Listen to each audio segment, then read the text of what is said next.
One small choice can act as a catalyst, starting a chain reaction that changes the course of a lifetime forever. Witness the explosive power of a single moment in our newest collection of intense, high-stakes cinematic narratives. Hit subscribe now and be there for the moment everything changes. My son sent me a text message 4 days before his company's grand opening celebration. 11 words, Dad. This event is professionals only. We'll call you after. I'm Walter Harding, 63 years old, retired, civil engineer, and the man who quietly funded every single thing my son has built over the last 9 years. One text message. No phone call. No explanation beyond those 11 words that told me everything I needed to know about how far things had drifted between us and me. My son decided his self-made entrepreneur father was too rough around the edges for the investors and media contacts he'd spent 2 years courting. Old Toronto establishment money versus a guy who spent 30 years in muddy work boots on construction sites. They wanted polish. I represented the past he was trying to escape. Here's what my son forgot when he hit send on that message. When you spend 3 decades building infrastructure across Ontario, you don't just build roads and bridges. You build relationships. You become part of a network where every contract, every permit, every handshake matters. And sometimes that network includes the very people your son just invited to celebrate a business you quietly bankrolled from the beginning. I want to be clear about something before I tell you what happened. I didn't do what I did out of spite. I did it because I finally understood something my own father told me the day I started my first job out of Queen's University. He said, "Son, the moment you let someone treat you like furniture, you've taught them that's all you are." I spent 63 years learning that lesson. I wasn't about to unlearn it for 11 words, sent without so much as a phone call. Let me show you exactly what 9 years of being a silent investor looks like. When my son, Daniel, and his business partner launched their first concept back in 2015. They had a pitch deck, a rented office in Kitchener, and about 4 months of runway. Daniel called me from a parking lot, voice tight with stress. "Dad, we're close to something real here. We just need a bridge." I asked how much. He said $80,000. I transferred it that afternoon without a single condition attached, because I believed in him, and because that's what fathers do. That was the first transfer. It was not the last. Over the following years, I kept a spreadsheet. Not because I'm a suspicious man, but because I spent 30 years managing project budgets and tracking numbers, is simply how I think. Seed funding for the Kitchener office, $80,000. Equipment loan, when the first contract fell through, $35,000. Legal fees during the partnership dispute in 2019, $22,000. The down payment assistance when Daniel and his wife, Simone, bought their house in Oakville, $60,000. Operating bridge when a major client delayed payment for 4 months, $45,000. Smaller amounts in between for travel.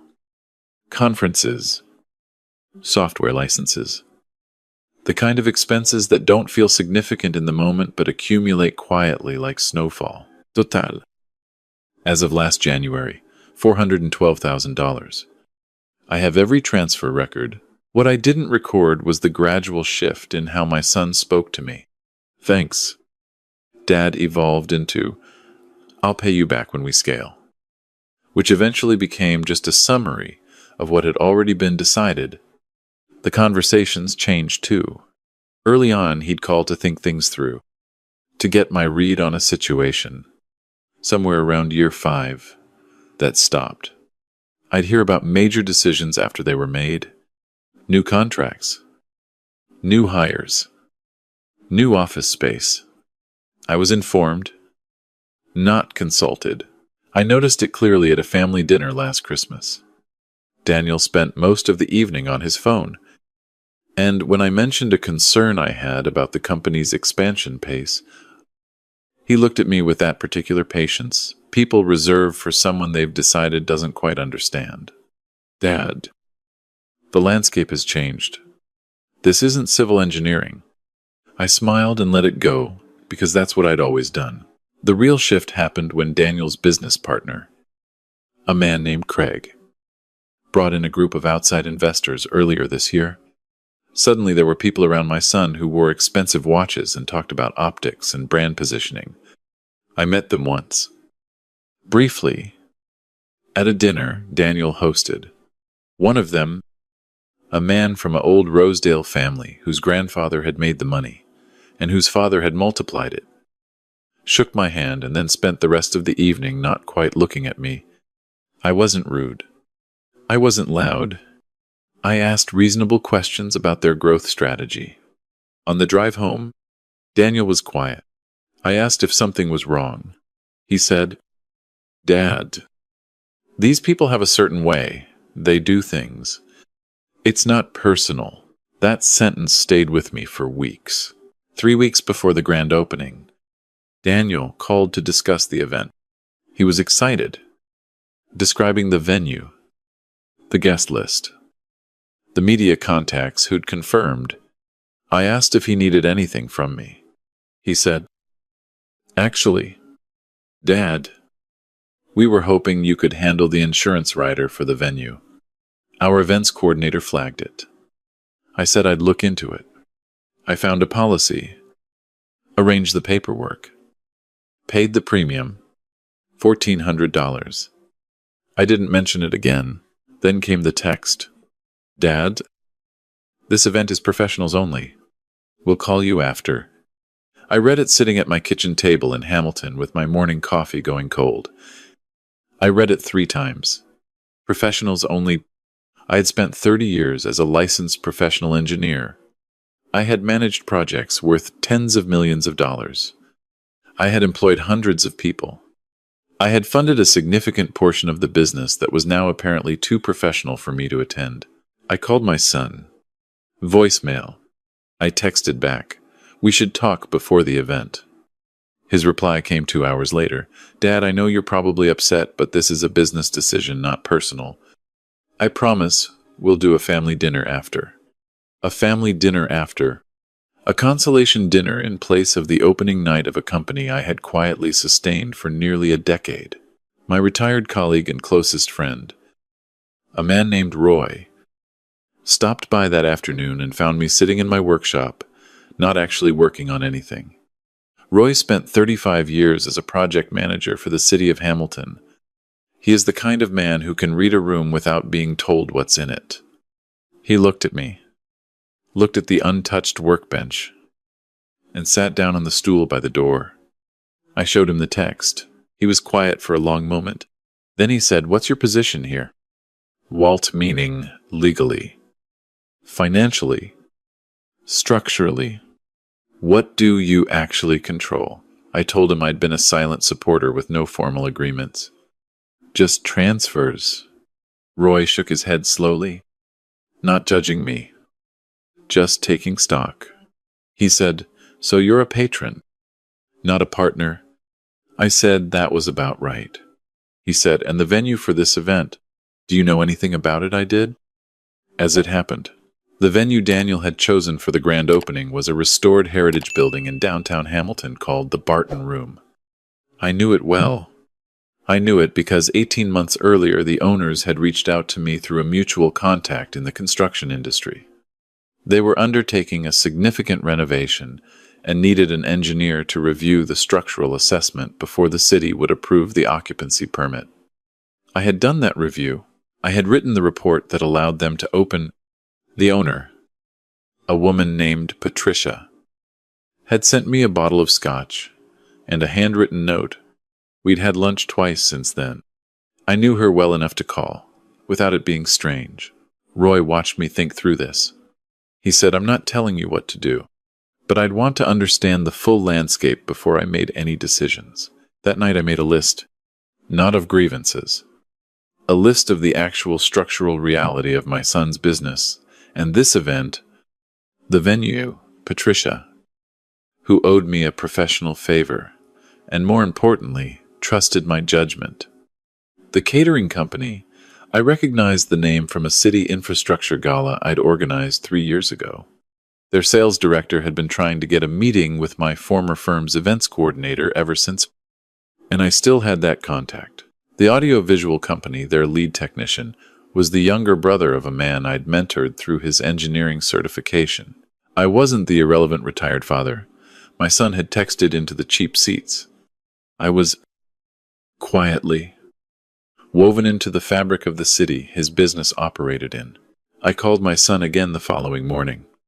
This time he answered, voice careful and slightly rushed. Dad, look, I know this is awkward. I said, I'm not calling about awkward. Danielle, I'm calling because I want to understand something clearly. Am I excluded from the opening of the company I've funded for 9 years? He exhaled. Dad, it's not exclusion. It's optics. Craig's investors have certain expectations about the narrative. We're positioning this as a bootstrap success story. I said, I see. And the $400,000. He said, Dad, please don't make this about money. I said, I'm not making it about money. I'm making it about whether I'm welcome at my own son's opening night. He said, you'll embarrass me in front of these people. The words came out before he could stop them. The line went quiet. I said, I'll embarrass you. He said, Dad, that came out wrong. I mean, you'd be uncomfortable. The environment is very specific. I said, Daniel, I built half the roads in this province. I have shaken hands with premiers and managing directors and city councilors. Tell me specifically what you think I would do in a room of investors. He said, you ask too many questions. You challenge people. Craig says it makes the room feel unstable. I ask too many questions.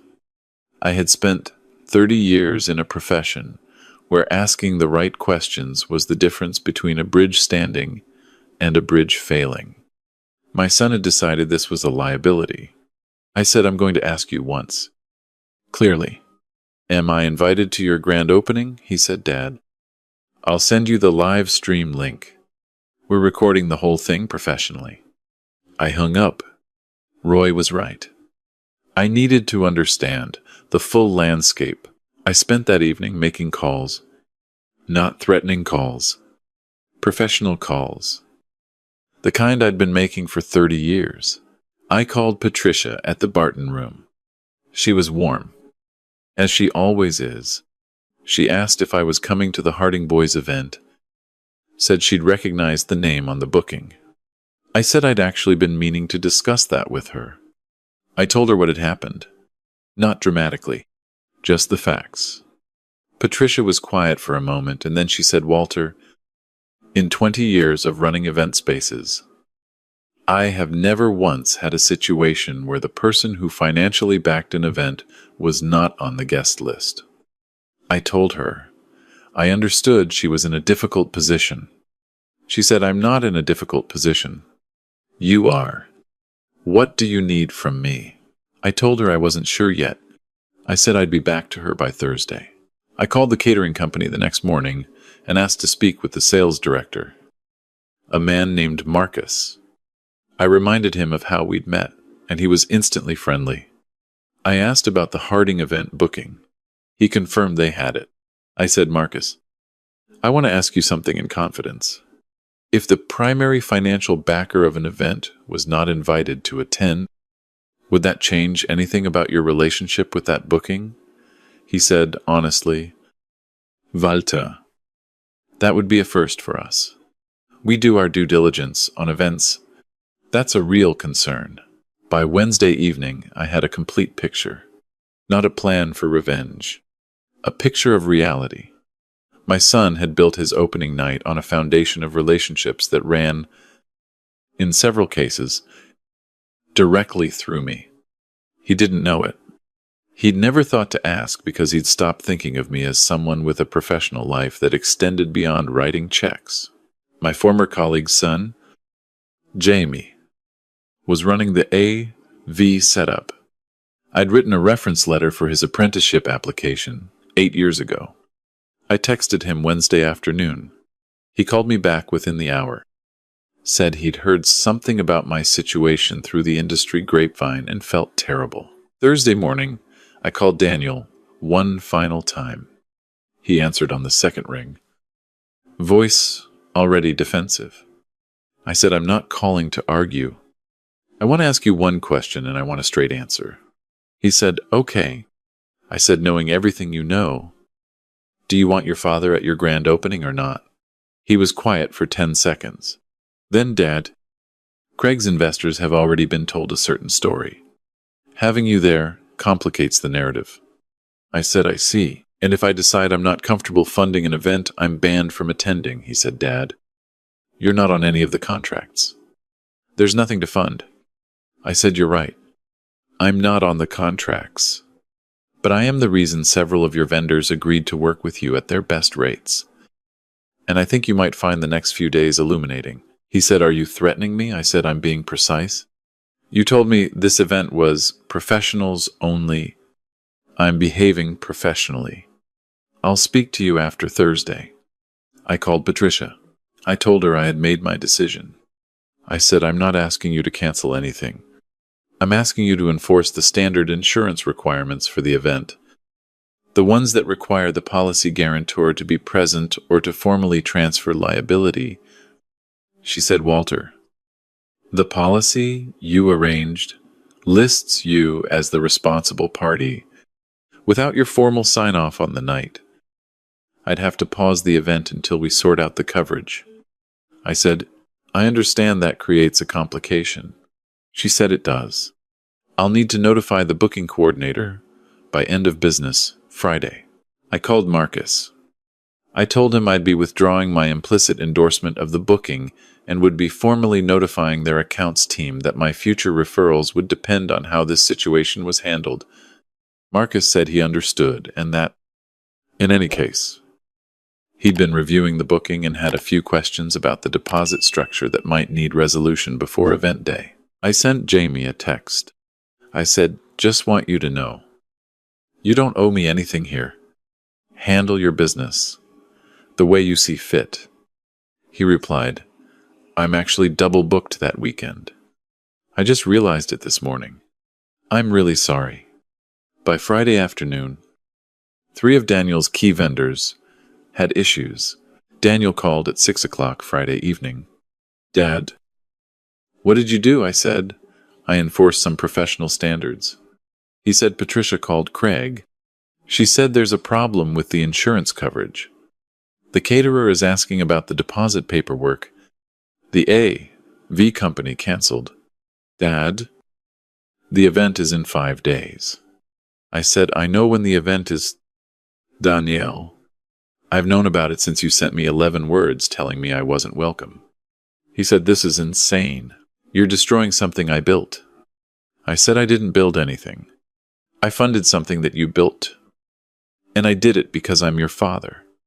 And I'm still your father. But I am not a check that comes without a person attached to it. He said, what do you want? I said, I want to attend my son's grand opening. He was quiet. Then Craig's people are expecting a specific narrative. I said, Daniel, I'm asking you for the last time. Do you want your father there or not? He said, I can't change the guest list now. Too many things are already set. I said, then the insurance situation and the vendor situation are going to be very difficult to resolve. He said, so you're doing this? You're actually doing this to me? I said, no. It's all. You did this 3 weeks ago when you stopped seeing me as a person and started seeing me as a complication. I hung up Saturday morning. I contacted Patricia and told her to proceed with formally notifying the booking. She handled it professionally, with a written notice citing the insurance coverage gap and the need for resolution before the venue could confirm the event date. Craig received the notice first. He called Daniel. Daniel called me 4 times between 9 and 11 in the morning. I didn't answer. At noon, my son's wife, Simone, called. I've always liked Simone. She's straightforward in a way that Daniel sometimes isn't. She said, Walter, I need to ask you something honestly. Is there any version of this where you come to the event and everything is fine? I said, Simone. There's a very simple version of this, where I come to the event and everything is fine. She said, Craig won't like it. I said Craig didn't fund this company. I did. She was quiet. Then she said, I know, and I'm sorry. I told Daniel this was wrong when it came up. I want you to know that. I said, I know you did. Simone, thank you for saying it. She said, I'll talk to him again. 2 hours later, Daniel called. His voice was different. The defensiveness was gone, replaced with something more tired. He said, Dad, Craig says the investors will manage. They're adaptable. He said it like he was reporting something he'd been told, rather than something he believed. I said, Daniel, I don't want to come to an event where I'm tolerated. He said, I know. I said, do you actually want me there? A long pause. He said, yes. I said, then tell me that like you mean it. Not like a business decision you're managing. Another pause. Longer. Then, Dad, I want you at my opening. I'm sorry I sent that text. I said, I know you do. And I'll be there. The grand opening was on a Thursday evening in a beautifully restored room that I had, in a small but real way, helped make safe for public use. The insurance paperwork was resolved. Marcus from the catering company had sorted his deposit questions. Jamie had found a colleague to cover his supposed double booking. I wore the charcoal suit I'd bought for my niece's wedding the previous year. Craig's investors were exactly what I expected. Polished. Careful. The kind of men who weigh every word for what it signals. One of them introduced himself and asked what I did. I told him I was a retired civil engineer and that I'd spent the last 9 years investing in the company we were celebrating. He raised his eyebrows slightly and said, a family investor. Then I said something like that. Later in the evening, I heard Craig's lead investor, a man named Jeffrey, tell someone that the Harding family had more depth than he'd been led to believe. I didn't say anything to Daniel about that. I didn't need to. There was a moment near the end of the evening, after the speeches and the photographs, when Daniel found me near the window, looking out over the city. He stood beside me for a moment without saying anything. Then he said, Craig was wrong about you. I said, Craig doesn't know me. Daniel said, no. He doesn't. I do. I'm sorry I let that get confused. I looked at my son, 63 years old, and tired in a way that had nothing to do with the hour. And I said, Daniel, I don't need to be the center of everything you do. I never did. I just needed to not be invisible. He nodded. He said, I know. Dad. I didn't understand how far I'd let that go until this week. I said, that's the thing about these lessons. They're only useful if they stick. He asked if I wanted to say a few words to the room. I said no. This was his night. I was there as his father, not as a credential. We drove home separately. He texted me from his car, thank you for not walking away. I replied, that's not what fathers do. 3 weeks later, Daniel called me on a Sunday morning, not with a question about money or a problem to solve. Just to talk. He told me about a setback with a new client, asked my read on how to handle it. I told him what I thought. He didn't agree with all of it, but he listened. That was new. Or rather, it was old again. I've had time to think about what happened and what it means. My son had spent years operating inside a world that told him certain things about success, about image, about what it meant to have arrived. I don't entirely blame him for absorbing those messages. The Craigs of the world are persuasive, but there's a difference between adapting to a new environment and abandoning the people who carried you into it. I am not interested in being a ghost in my son's story. I funded his beginning. I want to be present for what comes next, not as a silent bankroll. As his father, that requires respect from both sides. I know my own work in this. I should have been clearer earlier. Set terms earlier. been a person rather than a resource, long before 11 words on a Thursday morning forced the conversation. But here is what I know, and what I told my son the day we finally sat down properly and talked through all of it over bad coffee at the kitchen table. Support without respect is not generosity. It is a habit that teaches both people the wrong things. The moment you accept being invisible, you become invisible. And the moment you require to be seen, you find out very quickly what the relationship is actually made of. Mine, as it turned out, was made of something worth keeping. It just needed the stress test to prove it. There are no simple lessons in this kind of thing. Anyone who tells you the answer is just to cut your children off and walk away doesn't understand what it costs to do either. The answer is somewhere harder than that. It's in the conversation you should have had 3 years earlier. In the expectation you should have named instead of swallowed. In the moment you looked at the text message and understood, finally, that being generous and being a doormat are not the same thing. My father was right.